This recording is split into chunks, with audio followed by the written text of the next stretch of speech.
video kali ini, kita kembali belajar pada tema 6, subtema 3, muatan pelajaran, ilmu pengetahuan, sosial. Makna proklamasi kemerdekaan Indonesia. Peristiwa proklamasi kemerdekaan menunjukkan bahwa Indonesia telah menjadi negara yang merdeka dan berdaulat, serta memiliki kedudukan yang sama dengan negara-negara lain. Pahlawan dan rakyat Indonesia berjuang untuk meraih kemerdekaan. Oleh sebab itu, kita semestinya memaknai proklamasi kemerdekaan dengan sebaik-baiknya. Memaknai proklamasi kemerdekaan Indonesia dapat dilakukan dengan berbagai cara. Salah satu cara yang bisa kita lakukan adalah melakukan wawancara tentang makna proklamasi kemerdekaan Indonesia. Kita bisa melakukan wawancara terhadap tokoh masyarakat di sekitar tempat tinggal kita. Kita tanyakan makna kemerdekaan dalam upaya menuju masyarakat sejahtera. Kemudian, kita tuliskan hasil wawancara dalam bentuk laporan. Berikut adalah contoh menuliskan laporan hasil wawancara. Pertama, di bagian atas tertulis nama, Dedi, kemudian kelas 6A, waktu wawancara Senin 18 Januari 2020, narasumber Bapak Budi yang menjabat sebagai Ketua RT. Selanjutnya, hasil wawancara. Kemerdekaan Indonesia bermakna penting dalam upaya menuju masyarakat sejahtera. Setelah merdeka, Indonesia mempunyai kewenangan untuk menuju masyarakat yang sejahtera. Salah satu upaya yang dilakukan adalah mengelola sumber daya ekonomi secara mandiri. Hasil wawancara berikutnya, kita bisa mengelola sumber daya alam yang ada di lingkungan. Misalnya, kita bisa mengelola tanah yang ada di desa. Tanah diolah agar subur sehingga bisa ditanami komoditas pangan seperti buah dan sayur. Hasil panen buah dan sayur dapat dijual sehingga bisa meningkatkan perekonomian masyarakat. Hasil wawancara yang berikutnya, kita juga bisa mengelola sumber daya manusia dengan mengadakan pelatihan keterampilan. Misalnya, pemerintah setempat mengundang narasumber untuk melatih keterampilan ekonomi kreatif untuk masyarakat. Dengan pelatihan tersebut, diharapkan masyarakat mampu mendirikan usaha sendiri hingga dapat membuka lapangan pekerjaan. Upaya mewujudkan kehidupan yang sejahtera. Pada pembukaan Undang-Undang Dasar 1945 tertulis tujuan negara Indonesia.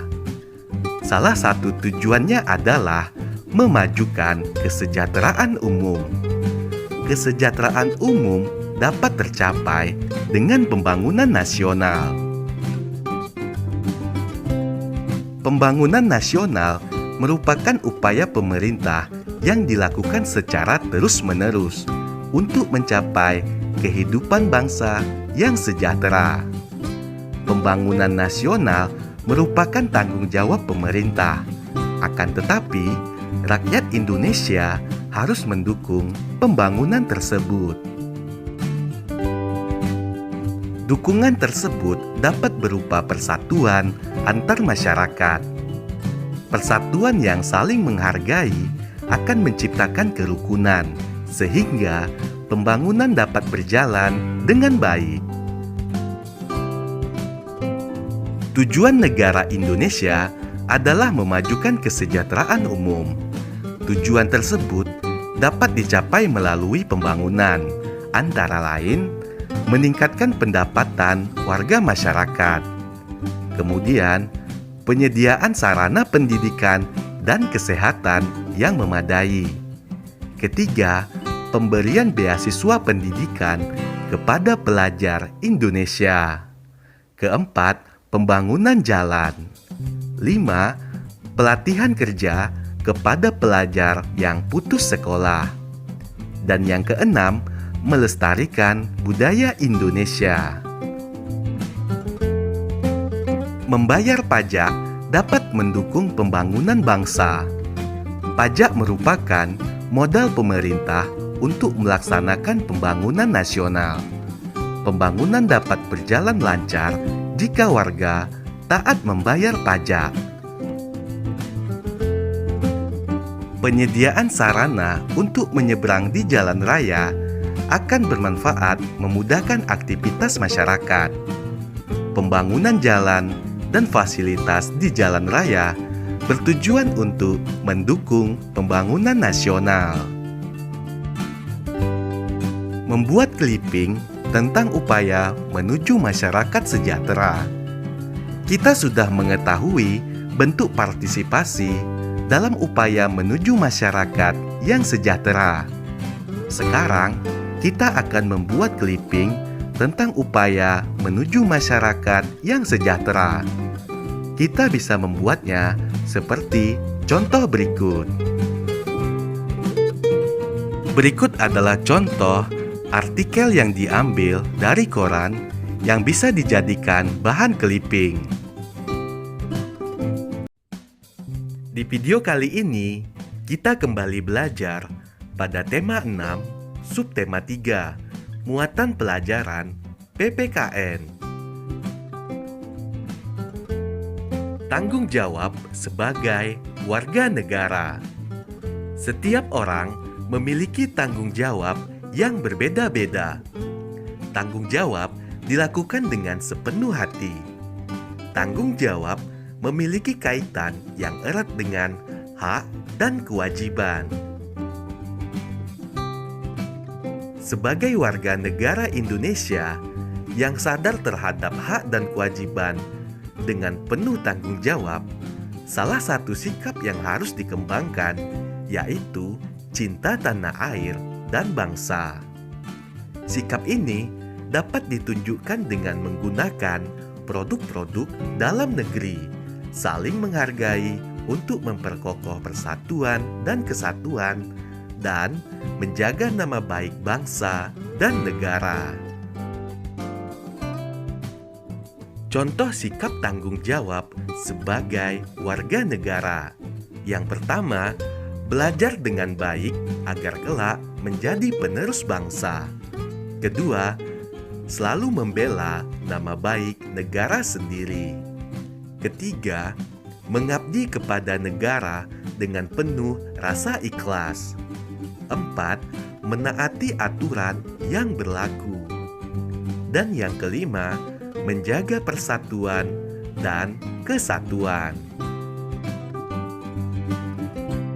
Berbelanja pakaian buatan dalam negeri merupakan salah satu bentuk tanggung jawab sebagai warga negara.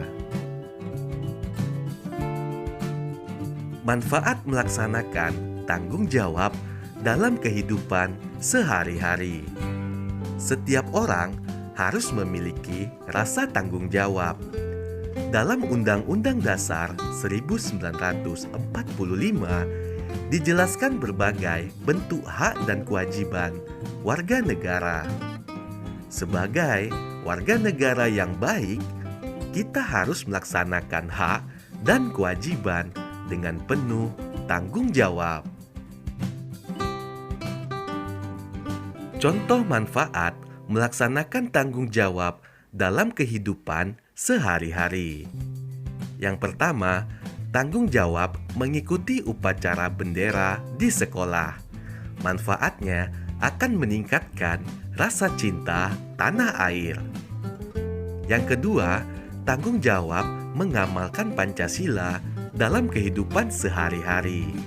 Manfaatnya akan menciptakan kehidupan masyarakat yang sesuai tujuan negara.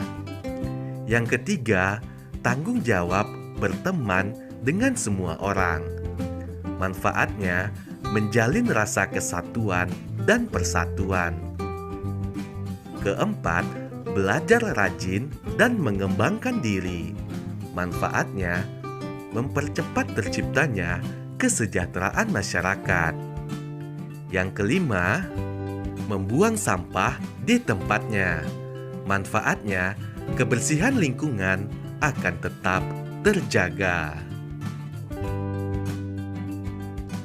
Menanamkan sikap tanggung jawab sejak dini sangat diperlukan agar tercipta generasi penerus bangsa yang kuat, bekerja keras, dan bertanggung jawab.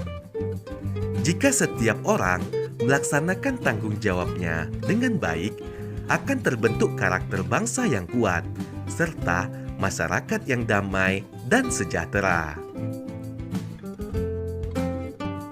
Banyak sekali konflik dan permasalahan yang muncul akibat sikap tidak bertanggung jawab. Contohnya, jika seorang siswa tidak melaksanakan tanggung jawabnya untuk menjaga kebersihan lingkungan sekolah, maka lingkungan sekolah menjadi kotor. Sebaliknya, jika setiap warga sekolah memiliki tanggung jawab untuk menjaga lingkungan, akan tercipta lingkungan hidup yang sehat dan asri. Merawat pekarangan sekolah agar tetap bersih dan nyaman dipandang mata merupakan tanggung jawab semua warga sekolah. Dampak pelaksanaan tanggung jawab sebagai warga negara. Tanggung jawab melaksanakan kewajiban membayar pajak. Dampak pelaksanaannya, pembangunan nasional berlangsung dengan lancar. Yang kedua, tanggung jawab membina kerukunan dalam masyarakat. Dampak pelaksanaannya akan tercipta persatuan dan kesatuan bangsa. Yang ketiga, mengembangkan sikap kekeluargaan dan gotong royong. Dampak pelaksanaannya akan tercipta kehidupan masyarakat yang aman, damai, dan tentram. Selanjutnya, memanfaatkan sumber daya alam sesuai kebutuhan. Dampaknya, kebutuhan masyarakat akan terpenuhi. Melaksanakan tanggung jawab sebagai warga negara. Segala sesuatu yang kita lakukan atau kerjakan harus dilakukan dengan penuh tanggung jawab. Setiap warga negara memiliki peranan yang besar dalam kemajuan negaranya. Tentunya, warga yang dapat memajukan negaranya adalah warga negara yang bertanggung jawab. Contoh sikap bertanggung jawab dalam kehidupan sehari-hari. Sikap bertanggung jawab di lingkungan rumah. Contoh sikapnya, seorang kakak bertanggung jawab untuk menjaga adiknya dan memberikan teladan yang baik. Kemudian, contoh sikap bertanggung jawab di lingkungan sekolah. Contoh sikapnya, para siswa melaksanakan kewajiban untuk menaati peraturan sekolah. Selanjutnya di lingkungan masyarakat. Contoh sikap tanggung jawabnya, setiap anggota masyarakat bertanggung jawab atas kebersihan lingkungan. Coba kamu sebutkan sikap tanggung jawabmu di lingkungan rumah, sekolah, dan masyarakat.